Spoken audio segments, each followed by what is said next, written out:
Assalamualaikum warahmatullahi wabarakatuh. Selamat pagi adik-adik. Bertemu lagi dengan Bunda Nita, pencerita kesayangan semuanya. Adik-adik, seperti biasa nih, Bunda Nita punya cerita loh. Mau dengar nggak? Ini salah satu kisah yang Bunda alami. Ceritanya tentang dua putri raja. Mau tahu ceritanya? Dengarkan dengan baik, duduk dengan tenang ya. Karena Bunda akan mulai bercerita. Jadi begini adik-adik. Pada zaman dahulu kala, di kerajaan Antah Berantah, ada seorang raja dan permaisuri.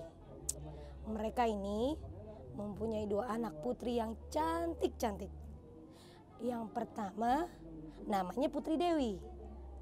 Putri Dewi ini senang bermain harpa, alat petik yang mengeluarkan suara yang indah. Anak yang kedua namanya Putri Ayu.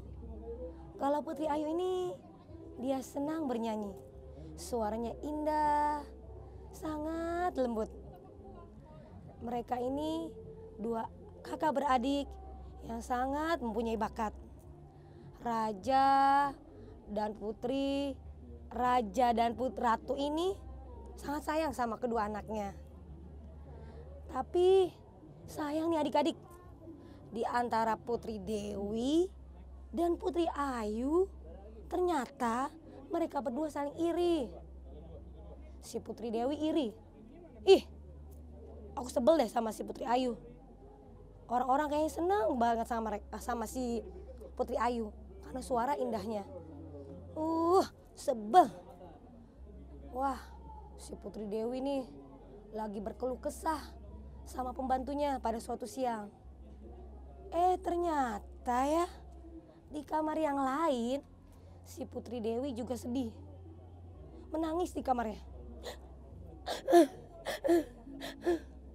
Pembantunya bingung. Kenapa sih Putri menangis saja? Putri, jangan menangis seperti itu dong. Coba cerita sama si Mbok. Kenapa sih? Iya nih Mbok. Aku nih sedih. Aku sebel Mbok. Kenapa Putri? Iya, aku sebel sama dia. Dia siapa sih Putri? Itu dia. Siapa Putri? Aduh, si Mbok nih gimana sih? Orang lagi kesel, ditanya-tanya mulu. Pusing deh, saya pusing. Ya maaf deh Putri, si Mbok kan udah tua. Kok disuruh main tebak-tebakan, si Mbok gak bisa. Itu Mbok, si Putri Dewi, kakakku. Loh, kok gitu sih Putri? Itu kan kakak Putri Ayu sendiri. Kenapa sih sebelnya?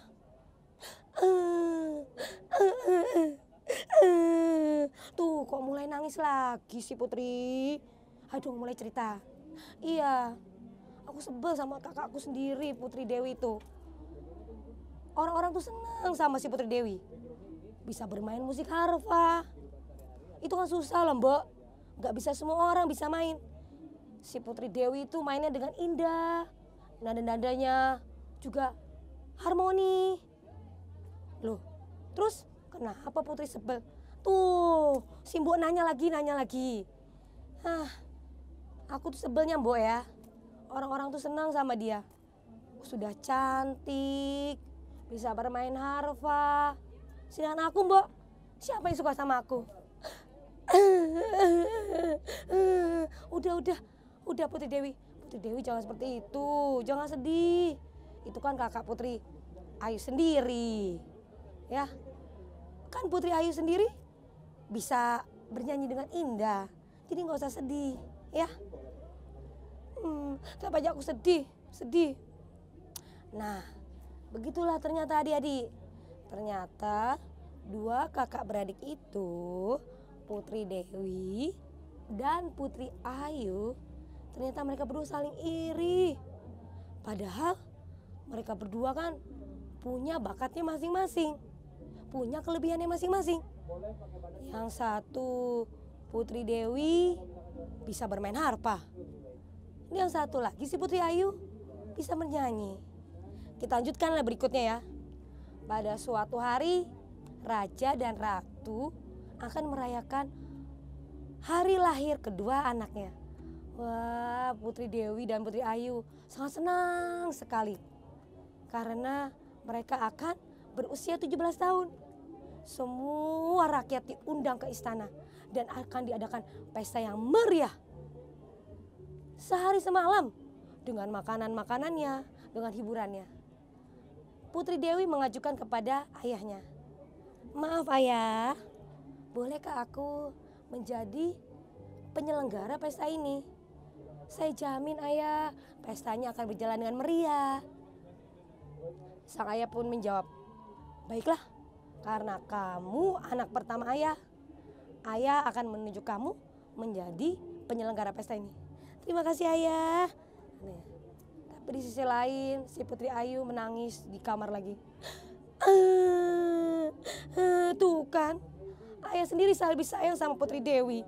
Buktinya dia bisa menjadi penyelenggara. Sedangkan aku apa? Padahal kan kita ulang tahun ini sama-sama. Sedih. Begitulah si Putri Ayu sedih berada di kamar. Akhirnya selain sedih dia juga marah. Kalau begini terus aku gak mau tinggal di sana. Biar aku keluar saja. Biar aku cari rumah yang lain. Aku gak mau. Aku sebel sama Putri Dewi. Aku sebel. Pokoknya aku harus keluar. Langsung saja nih adik-adik.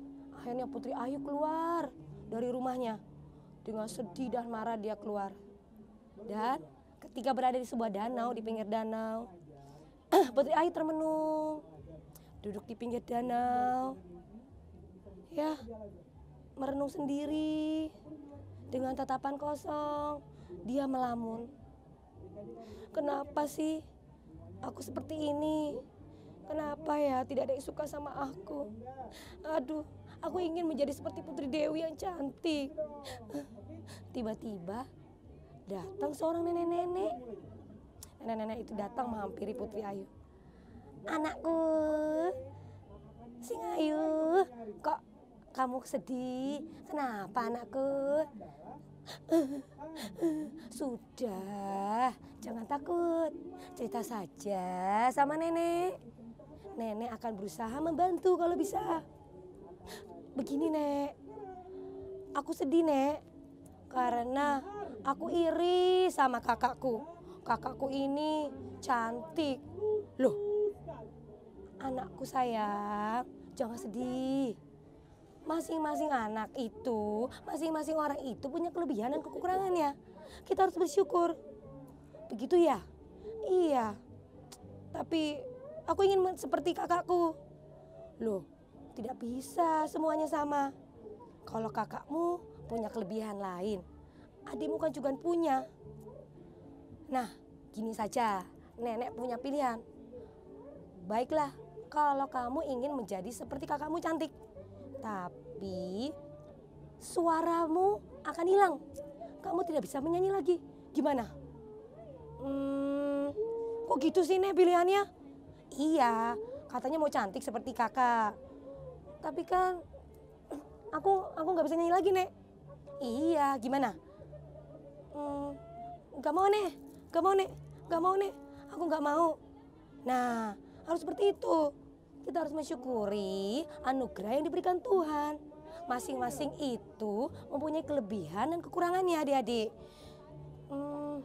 Gitu ya Nek. Akhirnya Putri Ayu pun kembali ke istana. Dia memeluk kakaknya. "Putri Dewi, maafkan aku ya Putri Dewi. Maafkan aku karena aku sebel sama kamu, benci sama kamu. Aduh adikku, kamu kemana aja? Kakak cari-cari. Kita ini kan mau latihan Dek. Kakak bermain harpa, kamu bernyanyi." "Oh, seperti itu ya?" "Iya, ayo." Akhirnya mereka pun berlatih bersama. Nah adik-adik, jadi pesan moralnya apa sih? Jadi kita harus bangga sama diri sendiri. Kita harus percaya diri. Ya, tidak usah iri-iri ke teman yang lain. Karena masing-masing kita punya kelebihan dan kekurangannya. Satu hal yang harus adik ingat, kita harus bersyukur selalu atas bakat yang kita miliki. Begitu saja akhir cerita dari Bunda Nita. Assalamualaikum warahmatullahi wabarakatuh.